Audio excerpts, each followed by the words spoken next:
Assalamu alaikum wa rahmatullahi wa barakatuh. Welcome everybody. I'm Amna Al-Belushi from United Private Schools. I'm an English teacher and I teach Miss Tina's daughter, I call her Layla. Layla is a child or a student in my classroom. I teach English to the children, and at the same time I try to mix the Islamic teachings in English. So when I give when I start my session with the children, I tell them Bismillah ar-Rahman ar-Rahim. What is Bismillah in English? And they answer in the name of Allah. When we are talking about different things like my mother or months in the year, I always present Islamic teachings like, how to appreciate your mother. I take the Islamic effective songs from UK of Yusuf Islam and different artists who have got the ability to spread the message to the children. So welcome Miss Tina, and if you give us a quick introduction about yourself. Okay. My name is Tina. I was born Tina Spencer. I took my husband's name Al-Rawahi, so I'm Tina Al-Rawahi. I have converted to Islam 3 years ago. I'm born and raised in Chicago, and I just moved to Oman September 4th of this year to be with my husband and family here. Loving the country. I was raised Catholic my entire life, and I always had an issue with the teachings of the Catholic Church, a lot of questions. But being that you follow your family and your mother, you don't ask questions. But as I grew older, I decided that there had to be questions asked, because it just didn't make sense to me. And as I was learning and seeing and working within the Catholic Church, I said, this is not where I'm supposed to be. So I started looking into other religions that are prominent in the U.S. Christianity, non-denominational, a little bit different than the Catholic religion, and still it wasn't calling me, if you will. And then I looked into the Jehovah's Witness, because I had family at the time also practicing the Jehovah's Witness religion. And again, it also was not calling me. I said, no, this is not where I'm supposed to be. And I met my husband in 2003, and he was living in Chicago working, and he told me he's Muslim. And of course, the media in the U.S. has not many positive things to say about the Muslim religion. So I was very curious to hear about it. And we spent hours through the night just speaking of the Islamic religion. And I said, wow, this is answering the questions that I've had in my mind for so many years, and it's making sense. And so my husband and I, actually that is how we married in 3 weeks. And I think a big part of that had to do with the amount of discussion we had on Islam. And it took me a really long time to convert due to the fact of family. I still had that feeling that I had to please my family and everybody in the U.S. And I didn't want to disappoint them. So it was a lot of back and forth. But he still supported me. He said, you know what, I'm not forcing you to convert, but learn. And when you decide, then you know that's the right time for you. Same thing with my mother-in-law. She came and visited and told me everything. I'll teach you how to pray when you choose to cover. It's all up to you, which is really refreshing, because you hear so many times of the negativity towards Islam. You have to do this. You have to be like this immediately, almost as if you are not perfect. And I'm scared, so didn't want to do anything wrong. And then I realized, wait, it's okay. It's not that it's wrong, you're learning. So I fasted every Ramadan with the family. And I even covered during Ramadan. With hijab, everything. There was a lot of negativity after the whole 9/11, and so I would cover, and then I did uncover. And after Ramadan, which was good and bad, I just didn't want to. I'm very into the justice of people and what is right and what is wrong, and I didn't want my words to reflect the religion. Mind you, I had not converted yet at that point, but whenever I would see injustice towards Muslims, I would always say something. And I didn't want my reaction to be a negative thought on Islam. So that's part of the reason why I chose to not cover right away. I had a lot of issues back and forth trying to figure, do I do what I feel in my heart, or do I make my mother happy? And finally I said, well, if I'm happy and she sees that, then eventually I feel she'll accept that.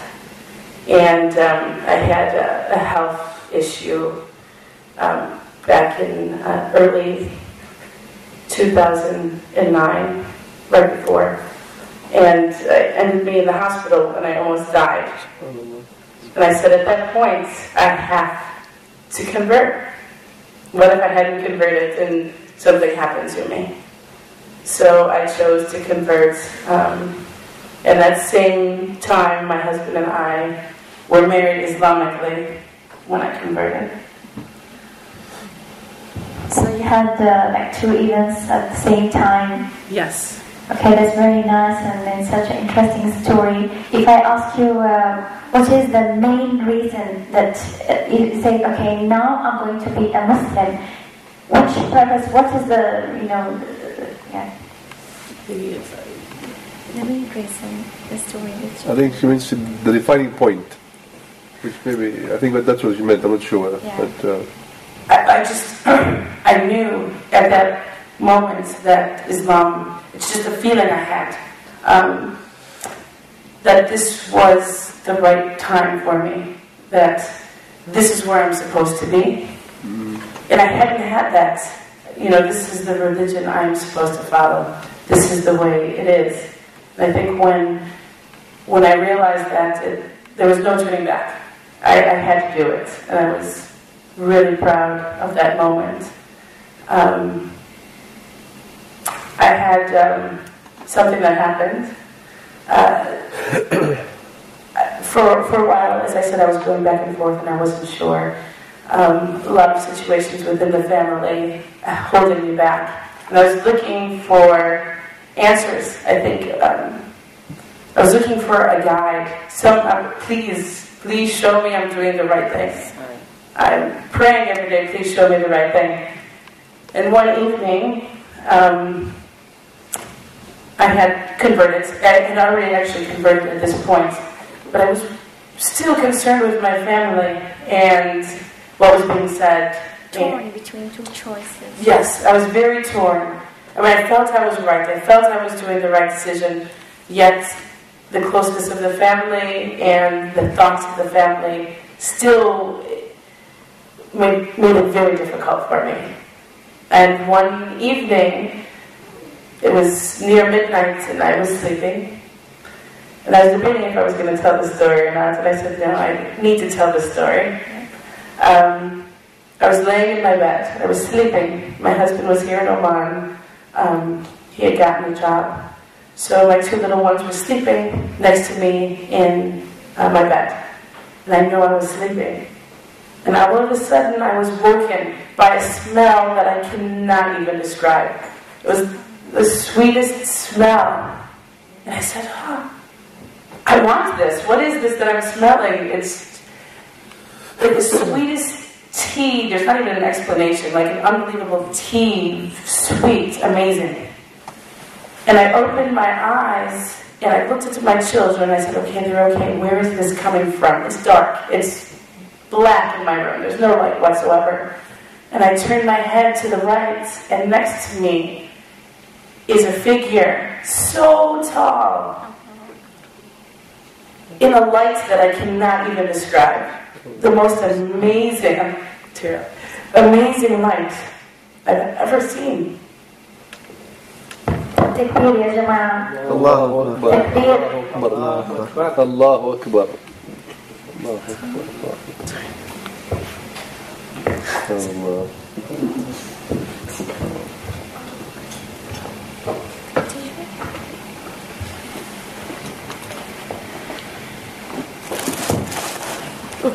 Sorry.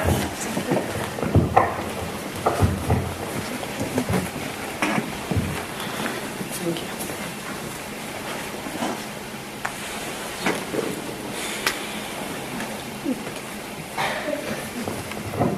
The most amazing light I've ever seen. And I cannot tell, is this a man or is this a woman? Just the way that it fits into the light. The hair about shoulder length, wavy. I couldn't see the hands, I couldn't see the feet. Whatever this figure was wearing was almost like Distasha, but more flowy at the end and in the arms. And the eyes just stood out. They had this glow to them. And a real defined nose and cheekbones and a small mouth, the lips. And this figure wasn't smiling, just looking at me. And we looked at each other, and I don't know how long. I don't really know the timing. I just know I was amazed. And then I said, should I be scared? Should I be worried? What do I do in this moment? And the figure just kind of tilted its head, and the lips went up a little bit. And I was sweating. So I was really sweating. I didn't know what to do. And then all of a sudden I think fear set in, because how could this possibly be happening?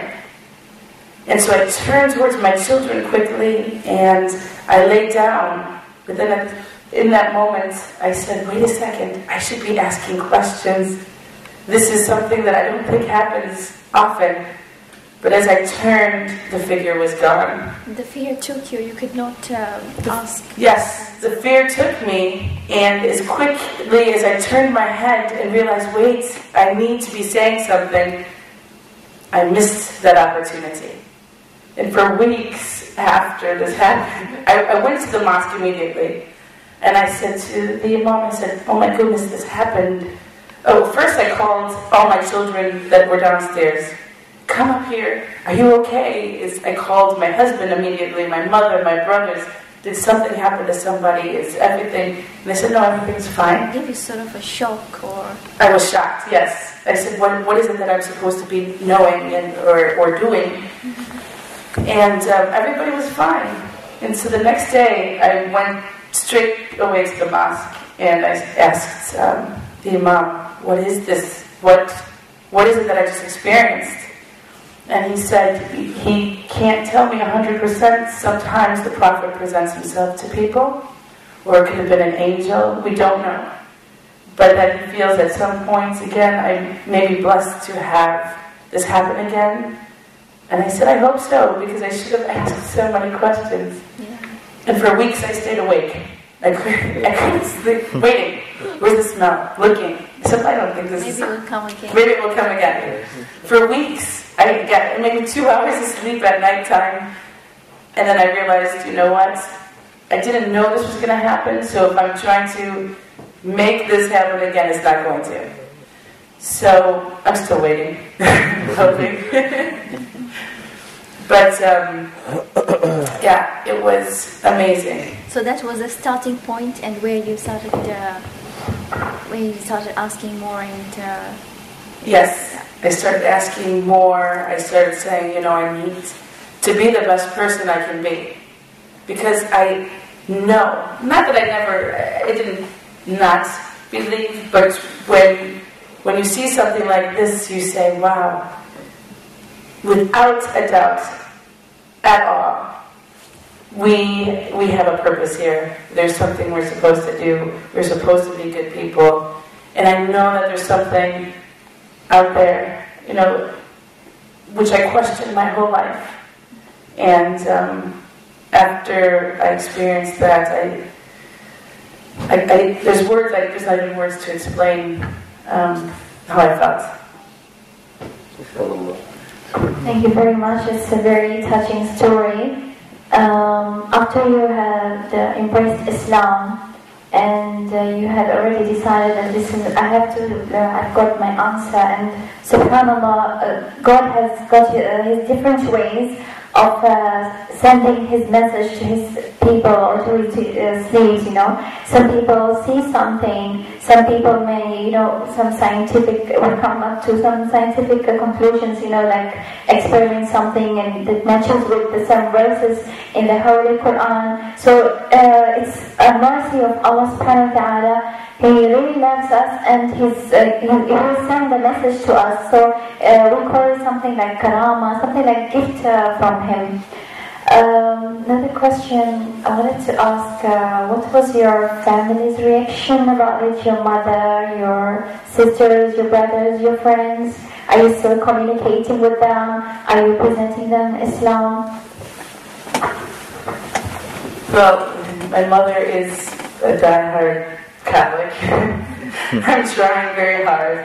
I will present her facts and emails, and then of course she tries to counter it. I love her to death, but she does try to counter it. But she's softening up, finally, a little bit, and listening a little bit more as time goes by. I'm hoping that she will find Islam in her heart. My brothers, as well, I have 2 brothers, older brothers, and I just wish they will find something. Anything at this point.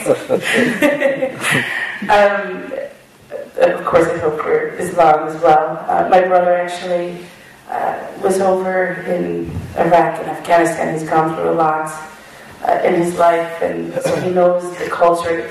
That is, I think, I have to make a point on that. I think the problem that Islam faces is people confuse culture with religion. There was something I used to say in the U.S. all the time, that our biggest battle, our biggest war is not so much what we see, but it is the ignorance of the world. That is what our biggest problem is. If people would open up their minds and stop mixing culture with religion, or certain people's decisions with religion, we would be so much more further than we need to be. And I think there'd be a lot more people willing to convert to Islam than what we see today. How was their reactions? Did they accept you with their barriers? And if there was barriers, how did you overcome them, not to lose them, and at the same time you practice your religion without any barriers? My family knows I'm very outspoken, so if I'm going to do something, even though it was difficult, I didn't want to hurt them, that I would do it. At first, they were very quiet.